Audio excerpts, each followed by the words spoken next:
ভারতে কড়া নিরাপত্তা নিট পুনর্পরীক্ষা অনুষ্ঠিত। শিক্ষামন্ত্রীর পদত্যাগ দাবিতে সিজেপির বিক্ষোভ চলছেই, সমর্থকদের যোগ দেওয়ার আহ্বান।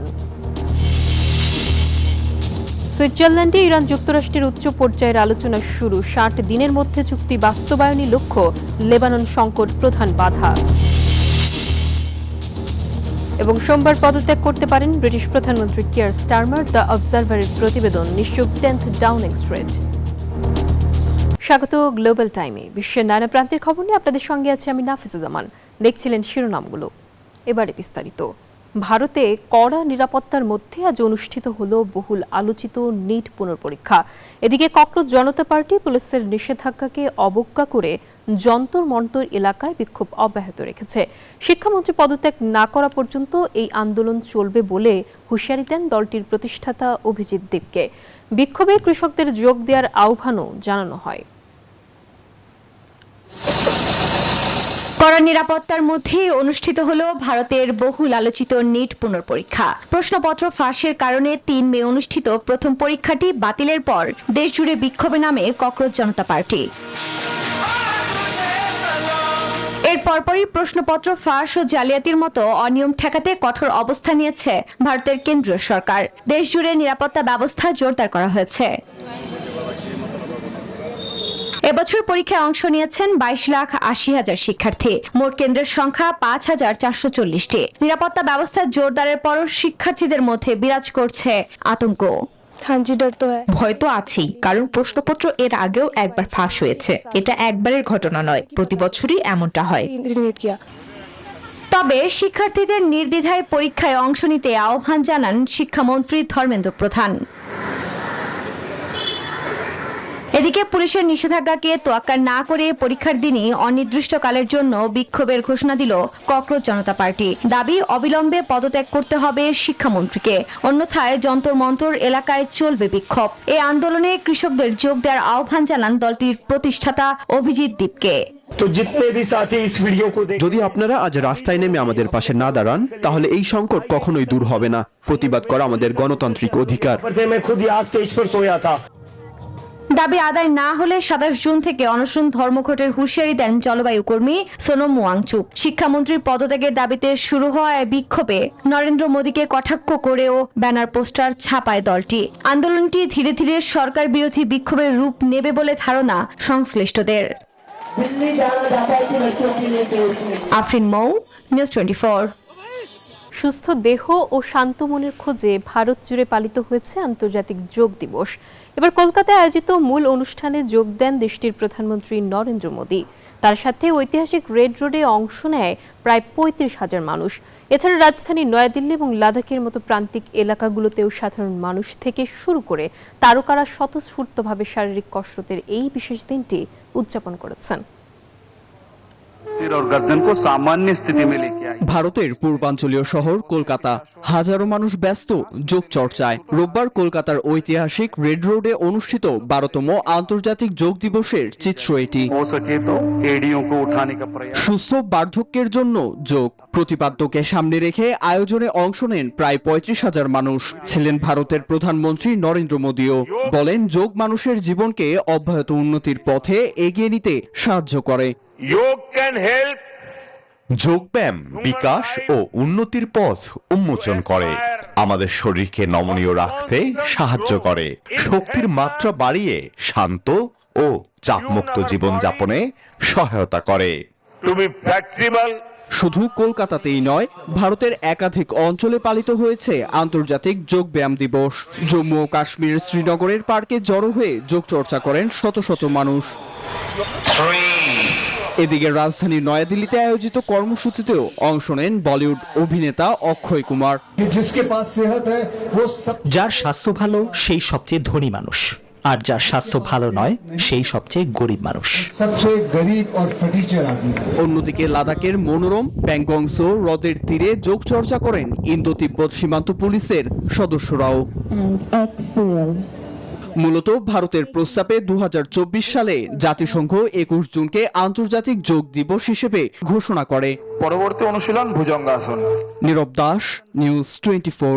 সমঝোতা সড়ক বাস্তবায়নে সুইজারল্যান্ডে উচ্চ পর্যায়ের বৈঠকে বসেছে যুক্তরাষ্ট্র ইরান, যার মধ্যস্থতায় আছে কাতার ও পাকিস্তান। তেহরান বলছে লেবাননে ইসরায়েলি আগ্রাসন বন্ধ ও অর্থনৈতিক নিষেধাজ্ঞা প্রত্যাহার আলোচনার মূল লক্ষ্য, আর ওয়াশিংটন জোর দিচ্ছে পরমাণু ইস্যুতে। সামরিক উত্তেজনা প্রশমনে কূটনীতিকে প্রাধান্য দিচ্ছে যুক্তরাষ্ট্র ইরান। সুইজারল্যান্ডে মুখোমুখি দুই দেশের উচ্চ পর্যায়ের প্রতিনিধি দল। 60 দিনের যুদ্ধবিরতি ও সমঝোতা সড়ক বাস্তবায়ন এই আলোচনার মূল অংশ। বুর্গেনস্টকে আলোচনায় অংশ নিয়েছে মধ্যস্থতাকারী দেশ পাকিস্তান ও কাতারও। এর আগে ইরান জানায় আলোচনার মূল লক্ষ্য সমঝোতা স্মারক সহ লেবাননে ইসরায়েলের চলমান সামরিক অভিযান বন্ধ করা। এদিকে যুক্তরাষ্ট্র আলোচনায় পারমাণবিক কর্মসূচি ও আঞ্চলিক নিরাপত্তা ইস্যুকে গুরুত্ব দিতে চায়, তবে কিছু কিন্তু রয়েছে। কারণ এমন সমঝোতায় সাবেক মার্কিন প্রেসিডেন্টের সময় লেগেছিল 597 দিন, যা 60 দিনে অর্জন অসম্ভব বলে মত অনেকের। এদিকে লেবাননে ইসরায়েলি হামলায় নিহত বহু মানুষ, আর হিজবুল্লাহর হামলায় অন্তত 6 ইসরায়েলি সেনা নিহত, অন্তত 20 জন আহত। নীরব দাস, নিউজ 24। ব্রিটিশ প্রধানমন্ত্রী কিয়ার স্টারমার পদত্যাগ করতে পারেন, এমন জল্পনায় সরগরম যুক্তরাজ্য। ব্রিটিশ সংবাদপত্র দ্য অবজারভার জানিয়েছে সোমবারই তিনি পদত্যাগের ঘোষণা দিতে পারেন, ক্ষমতা ছাড়ার সময়সূচিও প্রকাশ করতে পারেন। 2024 সালের সাধারণ নির্বাচনে বিপুল ভোটে জয় পেয়ে সরকার গঠন করেন লেবার পার্টির কিয়ার স্টারমার। অবসান ঘটে দীর্ঘ 14 বছরের কনজারভেটিভ শাসনের।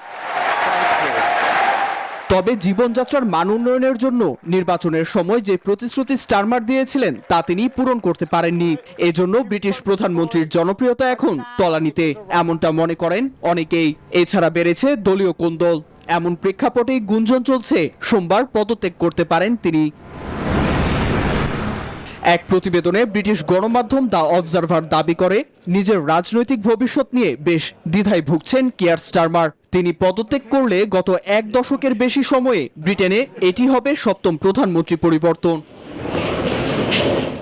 রয়টার্সের প্রতিবেদনে বলা হয়, দলটির শতাধিক সংসদ সদস্য প্রকাশ্যে তার পদত্যাগ অথবা ক্ষমতা ছাড়ার সময়সূচি ঘোষণার দাবি জানিয়েছেন।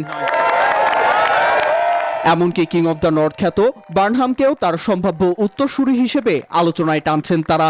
যদিও অনেকের মতে স্টারমার এখনো প্রধানমন্ত্রীর দায়িত্ব পালনেই মনোযোগী রয়েছেন। নীরব দাস, নিউজ 24। দক্ষিণ আমেরিকার দেশ বলিভিয়ায় টানা 6 সপ্তাহের সরকার বিরোধী বিক্ষোভ এখন জাতীয় সংকটে রূপ নিয়েছে। পরিস্থিতি সামাল দিতে 90 দিনের জরুরি অবস্থা জারি করেছেন প্রেসিডেন্ট রদ্রিগো পাজ। দেশজুড়ে সড়ক অবরোধ সরাতে সেনা, পুলিশ ও বুলডোজার মোতায়েন করা হয়েছে। আন্দোলনের কারণে খাদ্য, জ্বালানি ও ওষুধ সরবরাহ ব্যাহত হওয়ায় সাধারণ মানুষের দুর্ভোগ বেড়েছে কয়েক গুণ। রাজধানী লাপাজ থেকে এল আল্টো গুরুত্বপূর্ণ শহরগুলোতে নিরাপত্তা জোরদার করা হয়েছে। সরকারের দাবি শৃঙ্খলা ফেরাতেই এই পদক্ষেপ, তবে বিরোধীরা একে গণ আন্দোলন দমনের চেষ্টা হিসেবে দেখছে। ক্রিমিয়ায় ইউক্রেনের ড্রোন হামলায় নিহত হয়েছেন অন্তত 4 জন, আহত হয়েছেন আরও 28 জন। ক্রিমিয়ার পূর্বে ক্রাসনোদার অঞ্চলেও জ্বালানি স্থাপনা লক্ষ্য করে হামলা চালিয়েছে ইউক্রেন। এতে তীব্র জ্বালানি সংকট দেখা দিয়েছে। গ্রীষ্মকালীন পর্যটন মৌসুম শুরুর মুখেই সরবরাহ ব্যবস্থা লক্ষ্য করে ইউক্রেনের এই হামলায় বিপাকে পড়েছে রুশ কর্তৃপক্ষ। বিদ্যুৎ নেটওয়ার্ক ক্ষতিগ্রস্ত হওয়ায় বেশ কিছু এলাকায় বিদ্যুৎ বিভ্রাট দেখা দিয়েছে। রাশিয়ার প্রতিরক্ষা মন্ত্রণালয় জানিয়েছে অন্তত 239টি ইউক্রেনীয় ড্রোন ভূপাতিত করা হয়েছে। পুরো যুক্তরাষ্ট্র জুড়ে এখন প্রবল আকার ধারণ করেছে প্রপার্টি বা সম্পদ কর কমানোর আন্দোলন। গেল 5 বছরে অন্তত 34টি অঙ্গরাজ্যে কর সংস্কার করা হয়েছে। আসন্ন নির্বাচনে ফ্লোরিডার নাগরিকরা একটি সংশোধনীতে ভোট দেবেন, যা পাশ হলে প্রায় 60% বাসিন্দা কর অব্যাহতি পাবেন। এর ফলে স্থানীয় সরকারের রাজস্ব আদায়ে ধস নামার পাশাপাশি নাগরিক সেবার মান কমার আশঙ্কা রয়েছে। আবাসনের দাম বাড়ায় যুক্তরাষ্ট্রে এখন 70-এর দশকের পর সবচেয়ে বড় কর বিদ্রোহ চলছে। এর জেরে নভেম্বরে ফ্লোরিডায় বসতবাড়ির কর ছাড় 50,000 থেকে বাড়িয়ে $2.5 লাখ করার একটি প্রস্তাব ব্যালটে উঠছে। প্রস্তাবটি পাশ হলে বড় ধরনের রাজস্ব ঘাটতিতে পড়বে স্থানীয় প্রশাসন। ধারণা করা হচ্ছে 2027 সালে 360 কোটি এবং 2028 সালে 640 কোটি ডলার হারাবে ফ্লোরিডা। এতে জরুরি সেবার বাজেট হুমকির মুখে পড়বে। তহবিল অনিশ্চয়তায় ওভিয়েডো শহরে 1,80,00,000 নতুন আধুনিক পুলিশ স্টেশন নির্মাণ আটকে গেছে। কর আয় কমলে শহরটির নিজস্ব পুলিশের কার্যক্রমই পুরোপুরি বন্ধ হয়ে যাওয়ার আশঙ্কা করছেন সেখানকার মেয়র মেগান স্লাডেক। ফ্লোরিডা ছাড়াও টেক্সাস এবং ওহাইওর মতো অঙ্গরাজ্যগুলোতেও কর কমানো বা বাতিলের হিড়িক পড়েছে। জীবনযাত্রার ব্যয় কমাতেই সাধারণ মানুষের এই উদ্যোগ। তবে এই পদক্ষেপে দীর্ঘমেয়াদী স্থানীয় অর্থনীতি ও প্রশাসনিক কাঠামো ভেঙে পড়ার আশঙ্কা করছেন বিশ্লেষকরা। Desk report, news 24। আর এই ছিল গ্লোবাল টাইমের আয়োজনে। এতক্ষণ সঙ্গে থাকার জন্য সবাইকে ধন্যবাদ।